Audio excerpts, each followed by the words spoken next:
Bienvenidos a Razón de Estado. Hoy tenemos el gusto de presentarles a don Eduardo Mayora Alvarado. Él es doctor en Derecho, fue decano de la Facultad de Derecho de la Universidad Francisco Marroquín, es abogado y notario, obviamente, y columnista de Prensa Libre.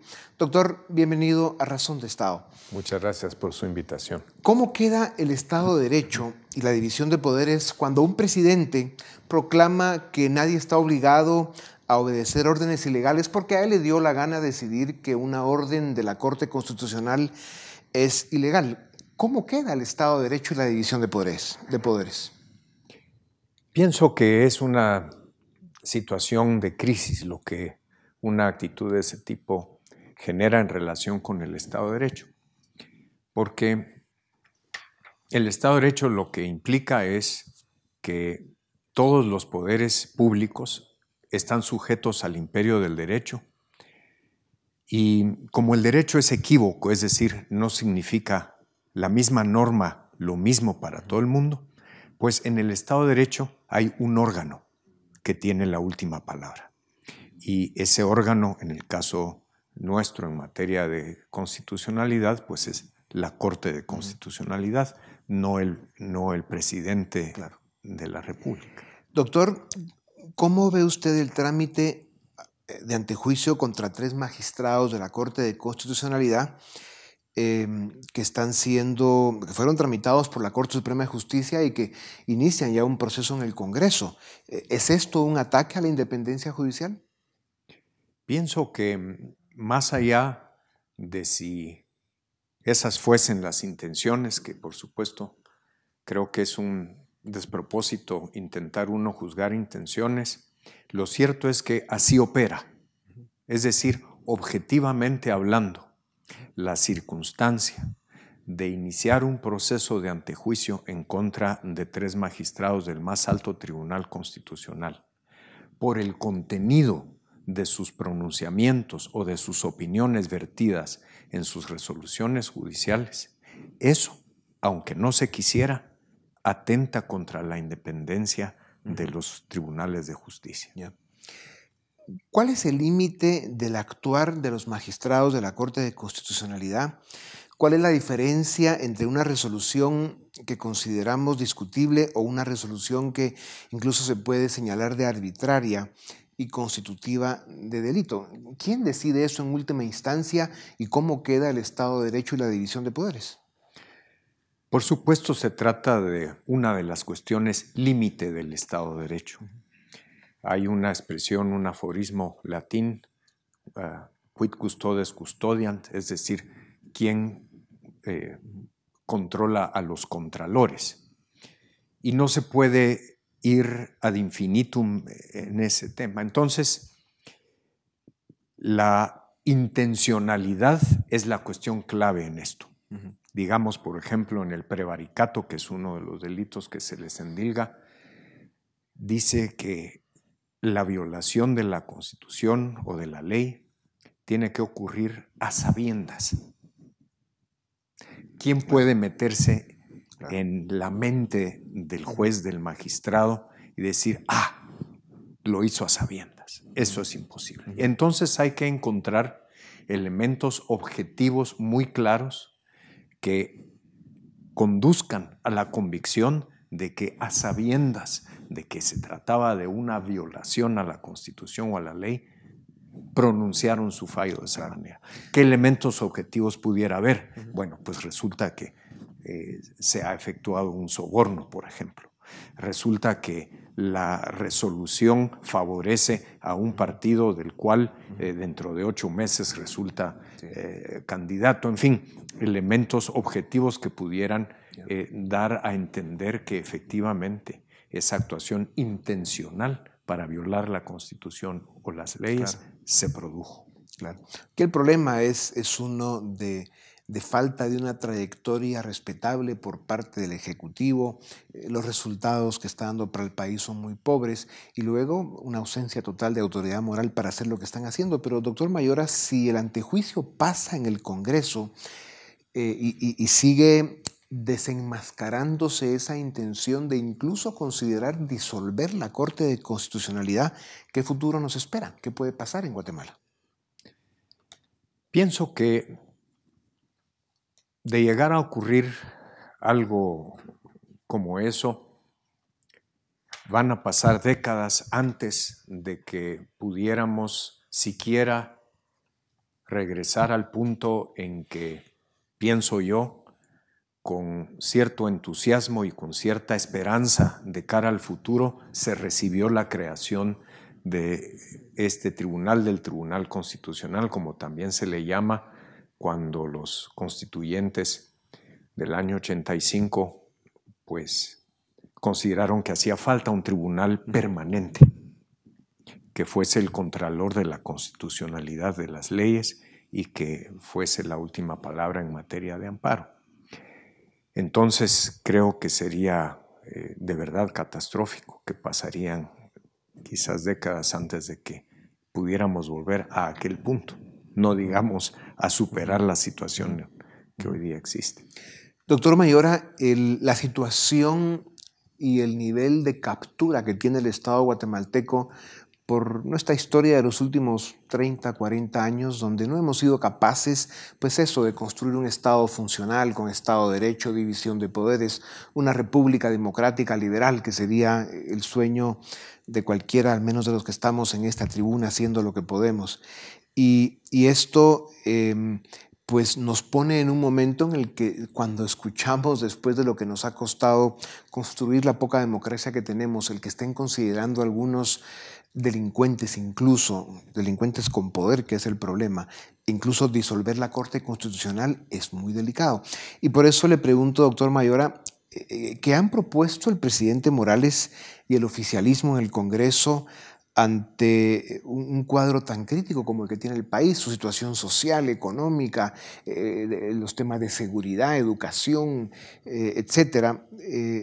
Es evidente que la única agenda de este gobierno ha consistido en enfrentar a Naciones Unidas y a los países que han sido parte del convenio de la famosa CICIG y enfrentar los grupos de la sociedad civil que han apoyado a la CICIG. Y esa es, digamos, la única función de este gobierno y evidentemente lo único a lo que se dedica, además de dar reportes muy inexactos en el Congreso. ¿Qué podemos esperar de un gobierno así? Gracias a Dios ya se va, pero digamos quedan unos meses y pueden hacer mucho daño.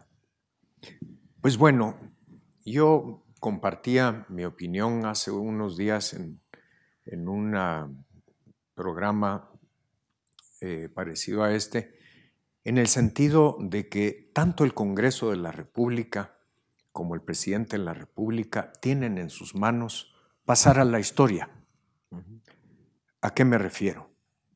Pienso que todavía esos dos órganos tan importantes del Estado de Guatemala pueden dar una lección a la ciudadanía y al mundo, haciendo un tributo al Estado de Derecho. ¿Cómo es que un presidente, un jefe del Estado, cómo es que unos legisladores pudieran hacer eso? Mostrando que quizás a un nivel formal, quizás tengan las facultades para decidir someter a proceso penal a la mayoría de los magistrados del Tribunal Constitucional, que quizás puedan hacerlo en el sentido de tener las facultades. Pero sin embargo, en aras de que lo que existe de Estado de Derecho no se derrumbe, pues se refrenan y se abstienen de seguir adelante. Esto sería una muestra de madurez política, de madurez institucional, una muestra de civismo auténtico que pasaría a la historia. Y creo que no debemos perder la esperanza de que esto pudiera ocurrir. Doctor Mayora, en un Estado de Derecho, usted lo afirmó en una de sus columnas en Prensa Libre, solo hay un órgano que tiene la última palabra sobre la constitucionalidad de los actos de los demás órganos del Estado, y ese órgano es la Corte de Constitucionalidad. Por esto mismo que usted acaba de decir el sentido de responsabilidad, el sentido de la historia de Guatemala y la importancia de construir un mejor futuro, ¿por qué es imperativo, imprescindible que se respeten los fallos de la Corte Constitucional aunque no gusten? Pues En una sociedad políticamente organizada siempre habrá y surgirán conflictos en materia económica, en materia social, en materia política, etc. Y por supuesto, los intereses y la forma de ver el mundo, es decir, la condición humana, las ideologías, sesgan los criterios de los directamente involucrados.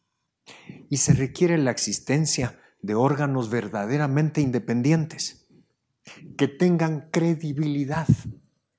Y eso es lo que pienso yo las élites de este país no han conseguido totalmente asimilar en términos de la importancia que tiene en el largo plazo. Se requiere de órganos con credibilidad para resolver esos grandes conflictos sociales, económicos, políticos, etc. Y para eso hay que reformar la Constitución y crear las condiciones necesarias para que esos tribunales sean creíbles, que estén dotados de las condiciones institucionales y jurídicas para que todos tengamos la certeza de que puede que su opinión no la compartimos, pero aún así la pronunciaron con independencia y con imparcialidad. Y eso tranquiliza al ciudadano. Doctor Mayor, aquí hemos denunciado que estamos padeciendo en Guatemala una epidemia de hipocresía. Desde hace 11 años que se instaló la famosa CICIG en Guatemala, se han hecho una serie de intentos fallidos para hacer las reformas que el sistema de justicia necesita. Vemos los graves problemas que tiene el fenómeno de la prisión preventiva, la falta de condenas o absoluciones, que vayan los que están siendo procesados a juicio y que resuelvan sus problemas. En fin, todos estos fenómenos que hacen que en Guatemala no tengamos una justicia pronta y cumplida y que haya muchos señalamientos de que no es igual para todos, lo cual es muy grave. Esta epidemia de hipocresía tiene que ver con que todos señalan, critican y acusan cualquier intento de atacar la impunidad, de combatir la corrupción. Que se han cometido errores, no hay ninguna duda, que han habido excesos y probablemente abusos e incluso delitos, es probable, pero realmente son casos marginales y aislados. En general, el resultado del esfuerzo que se viene haciendo hace 11 años, Ministerio Público, Naciones Unidas y una parte importante de la sociedad, tiene un saldo positivo, no se puede negar.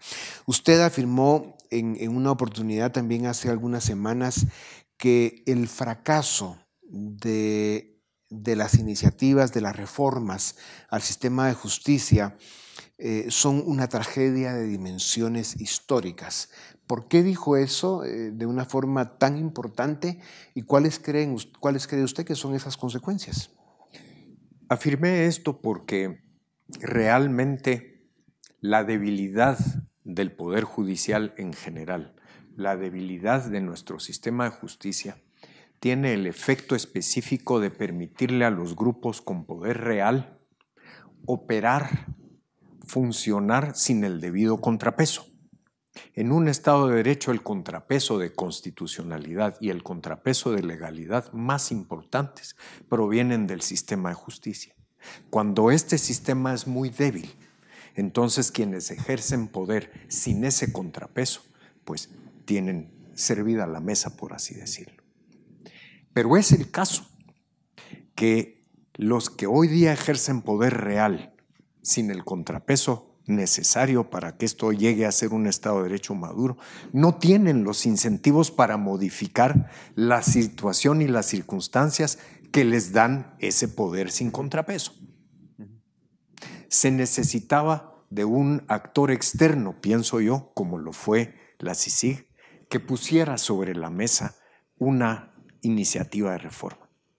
Porque los incentivos los incentivos para quienes ejercen hoy día poder sin contrapeso no están presentes. Se requería de ese agente externo que fue la CICIG para que esto se pusiera sobre el tapete. De ahí en adelante esa iniciativa podía haberse aprovechado por las élites políticas, por las élites económicas, por las élites morales, sociales, etcétera, para procurar llegar a algún consenso. Así es. No tenía por qué haber sido exactamente esa iniciativa de reforma. Podía haberse actuado con madurez, con seriedad. En lugar de eso comenzaron a encontrarse pelos en la sopa, es decir, los incentivos funcionaron y se le encajonó. Claro, se encontraron los pretextos para que las cosas no cambien. Por eso es que la epidemia de hipocresía es tan evidente, porque es claro de que hay grupos en Guatemala que no quieren que nada cambie. Y estamos viviendo un momento tan delicado que realmente podemos pagar un costo muy alto por nuestra irresponsabilidad. Doctor Mayora, muchas gracias. Su experiencia, su prestigio y su capacidad son indispensables en un momento como este en Guatemala. Gracias por sus recomendamos palabras. mucho a los ciudadanos que sigan su columna. Su claridad y su sensatez son muy puntuales y muy importantes en un momento como este, y por eso lo motivamos a que siga con esa batalla tan importante. Gracias a ustedes. Seguimos en Razón de Estado con nuestro siguiente segmento.